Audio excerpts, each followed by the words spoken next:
Nadie en Salent, una pequeña villa de Cataluña rodeada por montes silenciosos y campos de cultivo, sospechó que aquel niño de rostro pálido y mirada profunda, que nació el 23 de diciembre de 1807, llegaría a transformar vidas, reformar reinos y estremecer a millones de almas en nombre de Cristo.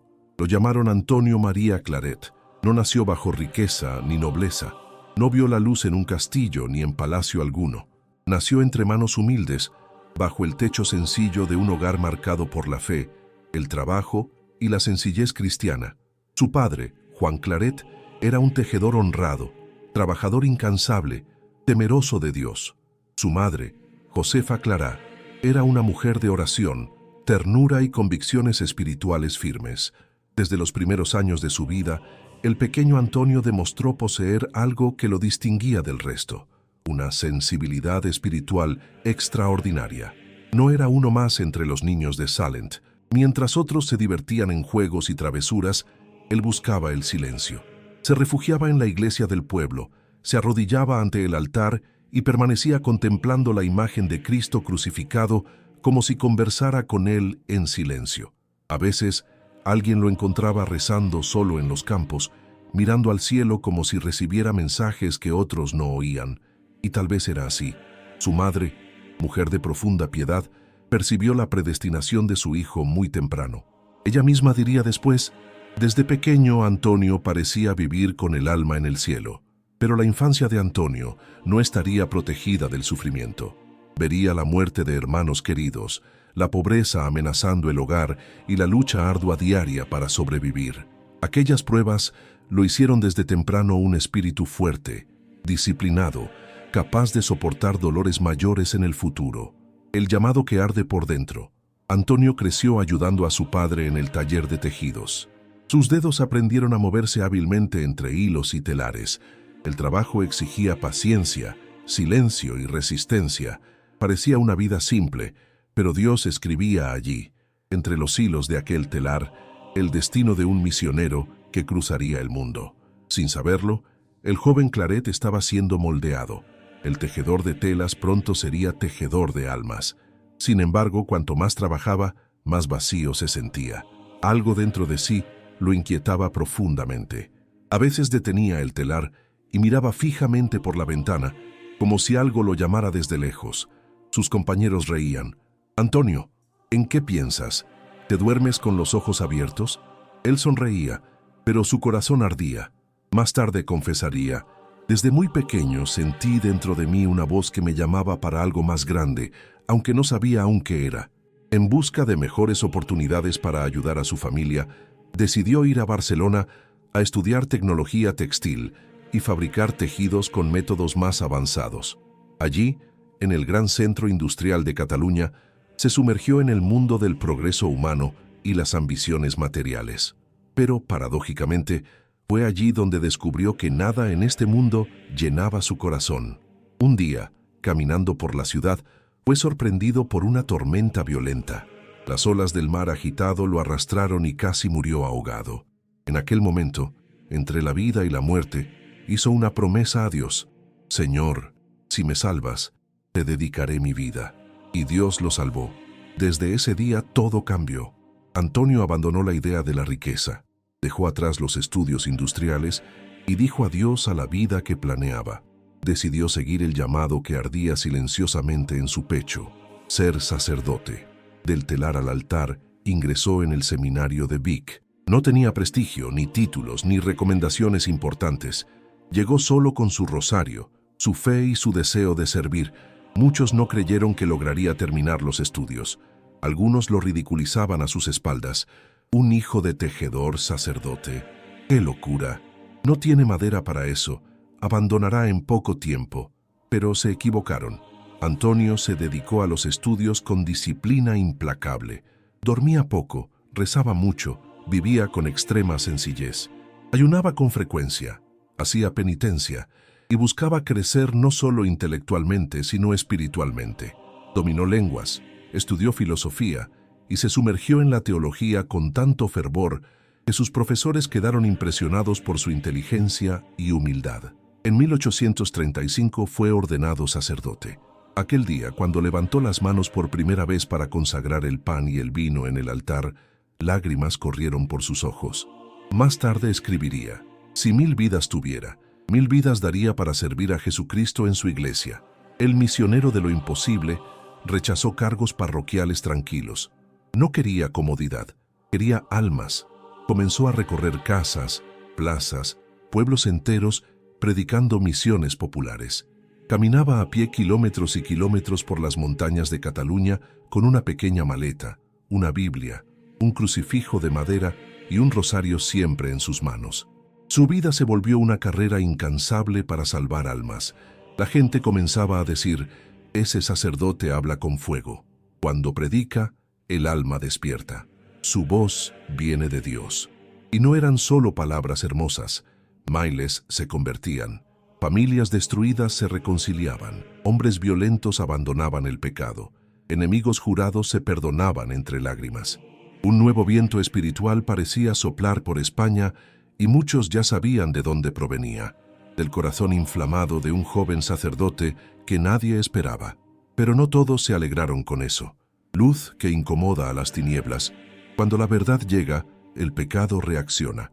Cuando la santidad se levanta, el infierno se inquieta.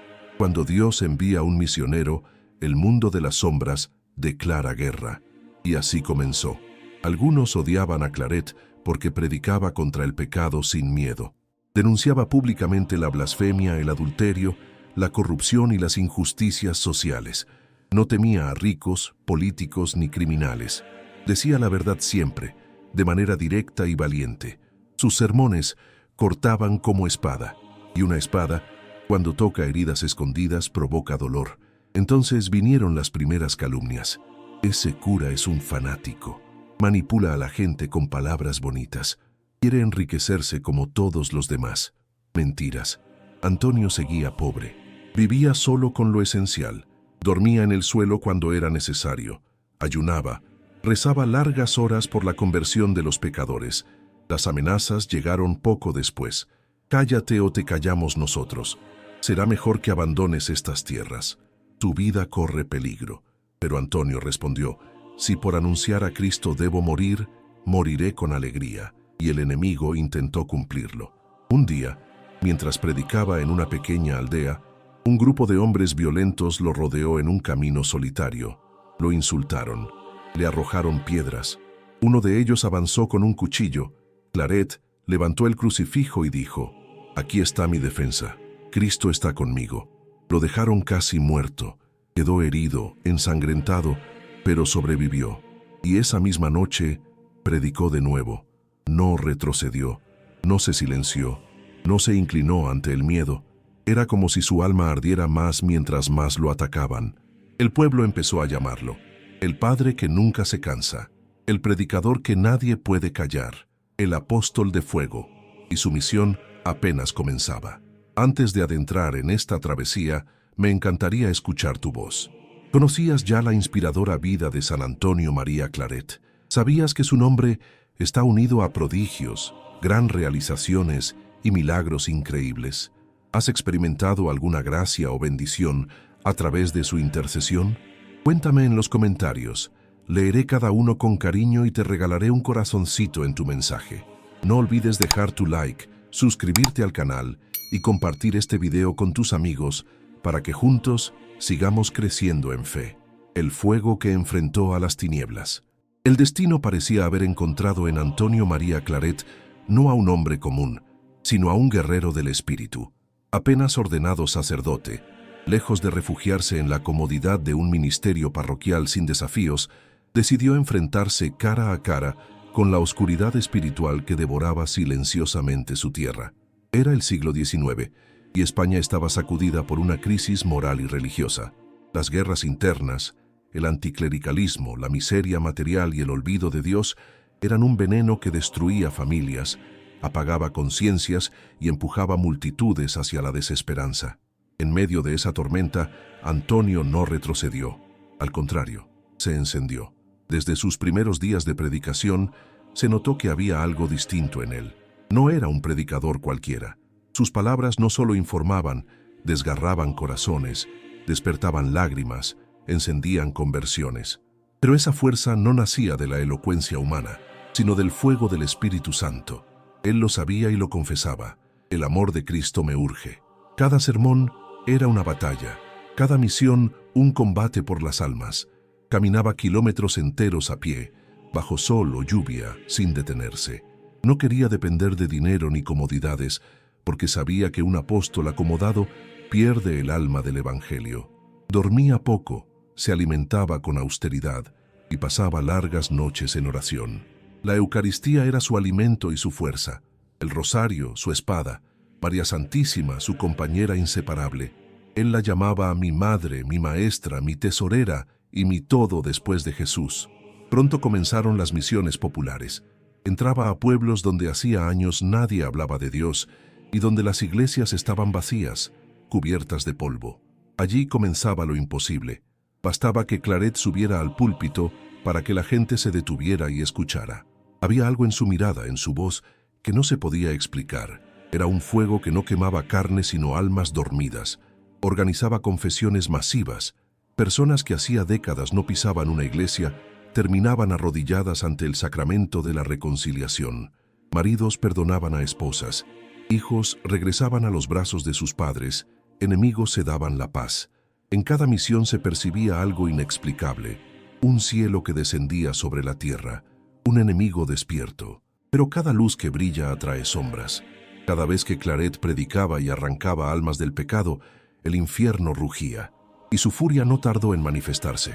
Fueron tiempos de persecución brutal. Lo insultaron públicamente, levantaron calumnias, intentaron ridiculizarlo en plazas públicas. Decían que era un fanático, un peligro para el progreso. Otros lo acusaban de loco, de farsante, pero sus enemigos no eran solo humanos. Él mismo relató extraños sucesos, ruidos en su habitación durante la noche, golpes invisibles, tentaciones violentas y presencias oscuras. Había noches en que sentía que alguien lo observaba en su soledad, y no era un ser humano. Sabía muy bien lo que estaba en juego. «El demonio no me soporta», dijo una vez, «porque le arrebato almas cada día, y no pienso detenerme». Pero las tinieblas no se limitaron a amenazas espirituales. Muy pronto llegó el ataque físico. Durante una de sus misiones en Cataluña, un hombre se acercó entre la multitud durante la predicación. Parecía querer escuchar, pero se movía con demasiada inquietud. Cuando Claret bajó del púlpito al terminar la homilía, el hombre se abalanzó sobre él con un cuchillo. Un intento de asesinato. En plena misión, el agresor lo apuñaló varias veces. La multitud se estremeció de horror y confusión. Pero ocurrió algo inexplicable. Aunque el cuchillo había atravesado su ropa, aunque el ataque fue real, las heridas fueron superficiales. No hubo hemorragia mortal, ni órganos dañados. Claret sobrevivió. Mientras era atendido, declaró: «He perdonado a ese hombre antes de que me tocara. Que nadie lo lastime». Aquella escena quedó grabada en la historia. Era evidente. Su vida estaba protegida para una misión mayor. Su vida dio un giro inesperado cuando, en 1850, por orden de la Santa Sede, fue nombrado arzobispo de Santiago de Cuba. El desafío era enorme. La isla estaba espiritualmente devastada. Corrupción moral, masonería creciente, esclavitud aún vigente y una iglesia debilitada. Muchos sacerdotes vivían sin disciplina, los sacramentos estaban olvidados y el pueblo sufría enormemente. Parecía una tierra sin esperanza, pero los hombres de fuego no retroceden ante abismos. Claret llegó a Cuba no para gobernar desde un escritorio, sino para caminar entre su gente. Recorrió su inmensa arquidiócesis a caballo, atravesando montañas y selvas, viajando durante días bajo tormentas tropicales. Visitó parroquias abandonadas, reorganizó el clero, restauró templos, fundó escuelas agrícolas para campesinos y casas de caridad para los pobres, abrió orfanatos y hospitales, defendió a los esclavos y denunció públicamente la injusticia. Su presencia irritó a los poderosos. Los explotadores odiaban a Claret porque protegía a los débiles y denunciaba el abuso. Recibió amenazas constantes. Trataron de destruir su reputación, quemaron iglesias para culparlo a él e incluso hubo nuevas tentativas de asesinato. Pero nada lo detenía. Sabía que estaba donde Dios lo quería y lo demostraba con valentía sobrenatural. Una noche, mientras descansaba en la residencia episcopal, alguien intentó incendiar su habitación con él dentro, pero Claret escapó ileso. Parecía imposible destruirlo. Una frase comenzó a repetirse entre el pueblo cubano: el obispo no es de este mundo. Y sin embargo, su mayor fuerza no eran los milagros ni las protecciones divinas. Era su corazón, siempre en llamas. En Cuba, fundó también la Congregación de Religiosas de María Inmaculada junto a la venerable María Antonia París para la educación cristiana de niñas pobres. Y fue ahí donde expresó una de sus frases más célebres: si algo no es para gloria de Dios y bien de las almas, no sirve. Todo lo demás es humo. La pluma como espada. Pero no solo predicaba con la voz, también lo hacía con la pluma. Fue un escritor incansable, publicó más de 144 obras. Fundó editoriales, bibliotecas circulantes y promovió la lectura espiritual entre campesinos y obreros. Sabía que un pueblo que no lee permanece esclavo de la ignorancia. Sus libros llegaron a miles de almas sencillas que nunca habían tenido formación cristiana. A través de la palabra escrita, extendió su misión mucho más allá de las fronteras de España y Cuba. Sus textos combatían la inmoralidad pública, defendían el matrimonio, la dignidad humana y los valores cristianos. Muchos lo amaban, otros lo odiaban con pasión, porque su doctrina clara incomodaba conciencias. Y aunque su labor en Cuba florecía, un nuevo llamado divino lo esperaba. Un llamado que lo llevaría al corazón de España y a un enfrentamiento aún más feroz con el poder de las tinieblas. Su destino estaba muy lejos de terminar, porque cuanto más ardía su misión, más lo rodeaba la oscuridad, el último combate, el silencio y la gloria. Cuando un alma está destinada a ser completamente de Cristo, es llevada al desierto de la humillación y de la cruz. Y fue exactamente así como el destino espiritual de Claret entró en su fase más misteriosa, más dura y al mismo tiempo más gloriosa. A su regreso de Cuba en 1857, fue llamado a la corte de España para convertirse en confesor de la reina Isabel II. Era el cargo que jamás hubiera deseado. Él, que había nacido pobre y que había escogido caminar entre los campesinos, debía ahora vivir en palacios y participar en banquetes reales. Nada le resultaba más incómodo. Sin embargo, obedeció, porque veía en ello la voluntad de Dios y porque su obediencia era absoluta. En la corte, Claret era un extraño. Muchos lo despreciaban por su austeridad. Rechazaba lujos, vestía sencillo, no permitía que lo trataran como un noble, donaba casi todo lo que recibía a los pobres.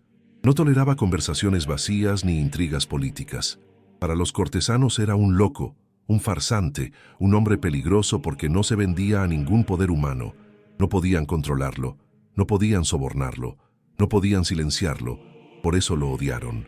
Mientras aconsejaba espiritualmente a la reina, no en el ejercicio del poder político, sino en su conciencia personal, también predicaba en Madrid, auxiliaba hospitales, visitaba cárceles y defendía a la Iglesia ante una sociedad cada vez más hostil. Levantó escuelas, fundó academias agrícolas, promovió la enseñanza gratuita, abrió bibliotecas populares y editó miles de libros de formación cristiana. Su vida era una batalla constante, y entonces comenzó la gran persecución. La prensa anticristiana de España, financiada por sociedades secretas y enemigos de la Iglesia, hizo de Claret su objetivo favorito. Lo insultaban diariamente en periódicos y panfletos. Lo acusaban de controlar la política, de manipular a la reina, de enriquecerse, de fanatismo. Era todo mentira, pero la mentira repetida se vuelve arma poderosa. Hubo incluso obras de teatro montadas para ridiculizarlo públicamente. Lo mostraban como un monje corrupto, como un hipócrita y como un peligro para la libertad. El odio contra él se volvió moda social. Defender a Claret en público era exponerse al ridículo y a la agresión. Miles lo abandonaron. Y sin embargo, no respondió al odio con odio. Guardó silencio. Soportó calumnias con paciencia sobrenatural. Rezó por quienes lo perseguían. Ese fue su martirio público. Pero la batalla no había terminado. Pronto llegó la violencia física nuevamente. En 1864, en la ciudad de La Granja, participaba en una ceremonia pública cuando una turba enfurecida irrumpió en el lugar con intenciones asesinas. Varios amigos intentaron protegerlo, pero él gritó: «A mí primero. Si necesitan sangre, tomen la mía antes que la de los inocentes». Se lanzó contra los agresores para evitar que hirieran a otros. Fue golpeado brutalmente. Lo patearon, lo arrastraron por el suelo entre gritos e insultos. Lo escupían mientras lo llamaban fanático y traidor de España. Cuando finalmente lo rescataron, su cuerpo estaba tan herido que los médicos temieron por su vida. Pero sobrevivió, una vez más. Sin embargo, el ambiente político de España estaba cada vez más envenenado. El anticlericalismo se convirtió en fuerza destructiva e imparable. En 1868 estalló la llamada Revolución Gloriosa. La reina Isabel II fue destronada y obligada a exiliarse. Y aunque Claret no tenía participación política, fue perseguido como símbolo del catolicismo español. Su vida corría peligro. Debía huir. No tuvo tiempo de recoger sus pertenencias. Salió de España con lo mínimo, con nada más que una Biblia, un rosario y su fe. Había perdido todo lo que poseía en la tierra, pero no perdió el tesoro del cielo. Exiliado, sin patria, sin honor humano, sin protección, siguió siendo sacerdote y siguió predicando. Se refugió en Francia, en un monasterio cisterciense en Fontfroid. Allí vivió sus últimos años de dolor que no se veía desde fuera. Era vigilado, acusado injustamente, incomprendido. Muchos lo abandonaron, incluso algunos de quienes antes lo habían llamado maestro y santo. El fuego que había encendido en tantos pueblos ahora parecía consumirse lentamente en el silencio. Aquella voz que estremeció multitudes ahora predicaba para unos pocos monjes en una capilla oculta. Aquellos pies que caminaron kilómetros por evangelizar ahora apenas podían moverse. Su cuerpo estaba cansado, su salud destrozada y, sin embargo, nunca estuvo tan cerca de Dios como en ese tiempo. Su diario espiritual revela el misterio profundo de ese período. Escribió palabras que no son de un derrotado, sino de un alma completamente entregada. Mi reino no es de este mundo. Si aquí me persiguen, es porque no me pertenecen. Yo solo soy del corazón de Jesús y de María. Todo lo demás pasa. Fue entonces en su exilio cuando vivió una experiencia mística grandiosa. El don de estar siempre en la presencia de Dios. Afirmó claramente con sencillez: desde hace muchos años siento en mí la presencia continua de Dios. Lo llevo en mi alma y no se aparta de mí ni un momento. Ese fue su verdadero triunfo. El mundo quiso humillarlo, pero Dios lo elevó en santidad. Le quitaron todo, pero le quedó lo único que realmente importa: Cristo. A pesar de su fragilidad física, continuó escribiendo libros, respondiendo cartas, aconsejando cristianos, formando sacerdotes y orando sin descanso. Lo acusaban de exageración religiosa, pero quienes lo conocían sabían la verdad. Su vida no era exageración, era coherencia. Era un alma que había decidido no guardarse nada para sí. Cuando supo que se preparaba una nueva oleada de persecuciones religiosas, quiso volver a España clandestinamente para acompañar a los católicos perseguidos. Pero ya era tarde. Su cuerpo estaba demasiado débil. Apenas podía respirar sin dolor. Los médicos dijeron que su corazón estaba exhausto, pero no era la enfermedad lo que lo estaba matando. Era el amor. Se había consumido por completo en su misión. Como dijo un testigo cercano, Claret no murió por enfermedad, murió de ser santo. En sus últimos días todavía pronunciaba su oración favorita: Padre, que yo te conozca y te haga conocer, que yo te ame y te haga amar, que yo te sirva y te haga servir, que yo te alabe y te haga alabar. Amén. Su final fue humilde. Nada de cortejos reales, nada de multitudes, ninguna gloria humana. Apenas un pequeño grupo de monjes acompañó sus últimos momentos en aquella abadía silenciosa. Pero había más gloria en ese cuarto que en cualquier palacio del mundo, porque Dios estaba allí, recibiendo a uno de sus héroes. El 24 de octubre de 1870, al amanecer, Antonio María Claret pronunció sus últimas palabras en paz: En tus manos, Señor, encomiendo mi espíritu. Y se durmió en Cristo. No hubo campanas, no hubo homenajes. Su muerte pasó desapercibida para un mundo que ya lo había olvidado. Lo enterraron en una tumba simple, sin honores, sin flores, sin fama. Pero el cielo sabía la verdad. Los ángeles celebraron, los santos lo recibieron, y María Santísima, su madre, lo cubrió con su manto. La semilla había caído en tierra, pero pronto daría fruto inmenso, porque aunque el mundo creyó que el fuego de Claret había sido apagado, la realidad era otra. El fuego apenas comenzaba.